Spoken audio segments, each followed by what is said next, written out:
CCTV news channel के साथ मैं मीडिया ब्यूरो सोनूदेव। आज हम बात करेंगे सिवान जिला के धर्मगुरु बौद्धाचार्य से। मैं आपको बता दूं कि बिहार के प्रथम बौद्धाचार्य एडवोकेट राजदेव बौद्ध के दरवाजे पर हम लोग पहुंच चुके हैं और इनसे हम बात करेंगे जिस प्रकार पूरे भारत में जिस प्रकार हो हल्ला मची हुई है, युवा वर्ग पूरे सरकार के खिलाफ हो गई है, तो यही हम इनसे मिलकर जानेंगे कि जो इस बार जो अग्निपथ योजना जो आई है इससे ये कितना सहमत है। क्या ये सरकार के निर्णय से सहमत है या अभी युवा वर्ग कर रही है, माना कर रही है कि इसको वापस करे, उससे आप सहमत है? सर आपका बहुत बहुत स्वागत है हमारा सीसीटीवी न्यूज चैनल में।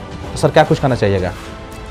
सबसे पहले मैं बुधा पैलेस आनंद नगर में सीसीटीवी न्यूज चैनल को मैं हार्दिक बधाई देता हूं कि भारत के संवेदनशील आज का जो संवेदनशील मुद्दा है अग्निपथ के द्वारा अग्निवीरों की नियुक्ति, उस पर आप बात कर रहे हैं, इसलिए आप बधाई के पात्र हैं। ये ज्वाला की तरह नौजवानों में आग जो भड़की है उसका सारा अगर किसी को दोष दिया जाए तो केंद्रीय मंत्रिमंडल को है, यानी भाजपा सरकार को है। बिना स्कॉलर का राय लिए हुए जो भी कोई नीति बनती है, हम देख रहे हैं कि जितने राजा महाराजा थे अपने राज दरबार में नवरत्न रखते थे, जैसे अकबर, और जो भी अकबर काम करते थे तो ज्ञानियों के राय से करते थे। तो भारत का ये जो निर्णय है किसी भी स्कॉलर से, किसी भी पॉलिटिशियन से, थिंकर से राय नहीं लिया गया।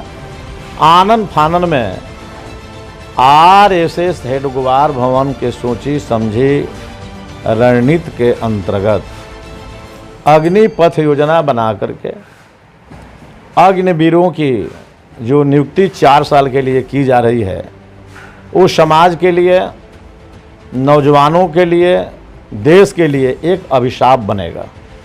सर किस प्रकार का हो सकता है कि वो अभिशाप बनेगा? सरकार का कहना है कि जो अग्नि बन के निकलेगा उसको रिटायरमेंट के बाद हम 11,70,75,000 के आसपास उसको रिटायरमेंट हम देंगे, उसके बाद से 7 लाख से 8 लाख वो बचा लेगा, फिर उसका जो प्रमाण पत्र मिलेगा केंद्र से, वो कहीं भी जाएगा बाहर में तो उसको नौकरी होगी, प्राथमिकता मिलेगी। तो सर इसमें कैसे आप कह सकते हैं कि अभिशाप बनेगा? इसलिए मैं कह रहा हूँ कि एक तो आपने पूरे विश्व में सबसे ज़्यादा महंगाई ला दिया जनता पर, झूठ बोल करके अपने सत्ता प्राप्त किया। ऐसा सपना दिखाए थे वोट लेने के लिए कि प्रत्येक नागरिक के खाता में 15 लाख रुपया आ जाएगा, प्रत्येक साल नौजवानों को 2 करोड़ नौकरी देंगे। मुझे ये कहना है कि जो परमानेंट सर्विस करते हैं, रिटायर होते हैं, उनकी स्थिति दयनीय बनी हुई है। और नियोजन इकाई में जो आप बहाली कर रहे हैं उसको पेंशन भी नहीं दे रहे हैं, पुरानी पेंशन। आप पेंशन ले रहे हैं, आप पर कितना खर्चा है, आवश्यकताएं अनंत है। नौजवान को अग्निवीरों में जो मानदेय मिलेगा सेवानिवृत्ति के बाद में भी, क्या छाती पर हाथ रख करके आप कह सकते हैं कि उसका जीवन पालन होगा? आपके शरीर पर लाखों लाखों खर्चा है, सबको जीने का अधिकार है, सबको कपड़ा, भोजन, वस्त्र, आवास चाहिए। और नौजवानों का भविष्य जो सपना देख रहा है कि मेरी शादी होगी, मेरे घर में दुल्हन आएगी, मेरे बाल बच्चे होंगे और मैं कमा करके उनके सारे आवश्यकताओं को मैं पूरा करूंगा। क्या 12,000, 10,000, 70,000, 50,000 रुपया से या रिटायरमेंट के बाद 10 लाख, 12 लाख रुपया जो मिलेगा, ज़रा सा आप अपने जो नीति बनाए हैं, नीतिकारों से मैं कहना चाहता हूँ कि भारत माता के आप सपूत हैं तो अपने बेटा के सर पर हाथ रखकर बोलिए, कसम खाइए, भारत की मिट्टी उठा करके आप कसम खाइए, क्या इससे नौजवानों को शांति मिलेगी, उसका जीवन सही से चल पाएगा। हर एक मनुष्य को विवेक मिला हुआ है, ज्ञान मिला हुआ है, 5 कर्मेंद्री, 5 ज्ञानेंद्री, 5 ज्ञानेंद्री से आप जांच पड़ताल कीजिए कि जिस नीति के अंतर्गत आप अग्निवीरों की नियुक्ति करने जा रहे हैं उसका भरण पोषण हो जाएगा। सर आपके अनुसार क्या नीति होनी चाहिए थी इस पे?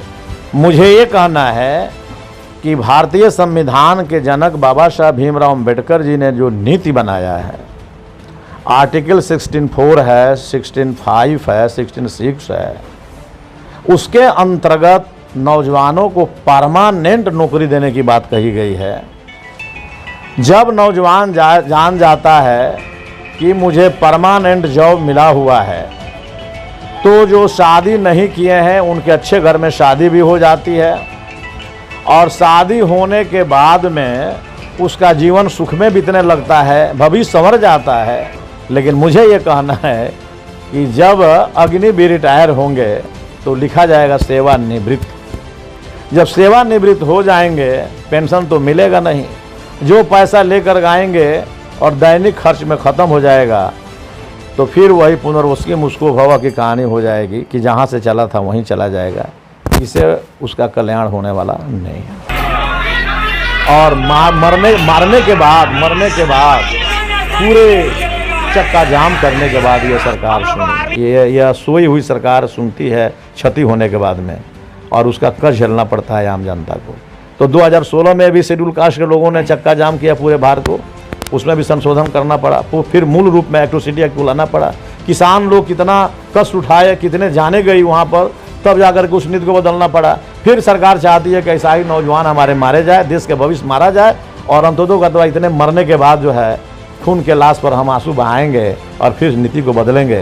तो ऐसे घटिया नीति को मैं भर्त्सना करता हूँ कि देश हित में नहीं हो, समाज हित में नहीं हो। जिसके लिए तुम बना रहे हो नीति, वो कह रहा है कि मुझे पसंद नहीं है।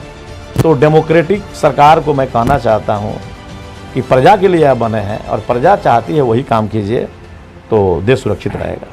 तो जैसे कि हम बात कर रहे थे सिवान जिला के एडवोकेट राजे बोस से, मैं बता दूं कि बिहार के प्रथम बौद्धाचार्य एडवोकेट राजे बोस है, जो उन्होंने अपना मत रखा अग्निवीरों के लिए, जो अग्निपथ योजना के अंतर्गत अग्निवीर बनने वाले हैं। तो मैं भी बताना देना चाहता हूं कि अगर सरकार के हित में अगर कार्य होती है तो जनता को चुप रहना चाहिए कि नहीं रहना चाहिए, जनता समझे, हम सब जनता है। लेकिन जनता के अहित में अगर कार्य हो रही है तो हम लोगों को आवाज़ उठाने की ज़रूरत है, चाहे कोई किसी भी क्षेत्र में हो, चाहे न्यायपालिका हो, कार्यपालिका हो, विधायिका हो। अगर हमारे बच्चे का भविष्य सुरक्षित नहीं हो रहा है तो हम ऐसे नौकरी को कुछ दिन के लिए ब्रेक लगाएंगे, रिजाइन देने की ज़रूरत है तो रिजाइन देंगे, और युद्ध स्तर पर उतर के सत्याग्रह करके हम तर्क वितर्क करेंगे कि क्या इसमें फ्यूचर हमारा सिक्योर है, क्या इसमें हमारा भविष्य सिक्योर है, क्या हमारे इसमें बच्चे का फ्यूचर सिक्योर है, हमारा भारत किस दिशा में जा रही है। तब जाकर हमारा देश आज़ाद भारत का पब्लिक आज़ाद रहेगा। तो सर बहुत बहुत धन्यवाद हमारे CCTV न्यूज़ चैनल में जुड़ने के लिए। CCTV न्यूज़ के साथ में मीडिया ब्यूरो संदेह bureau report Siwan. Thanks dates.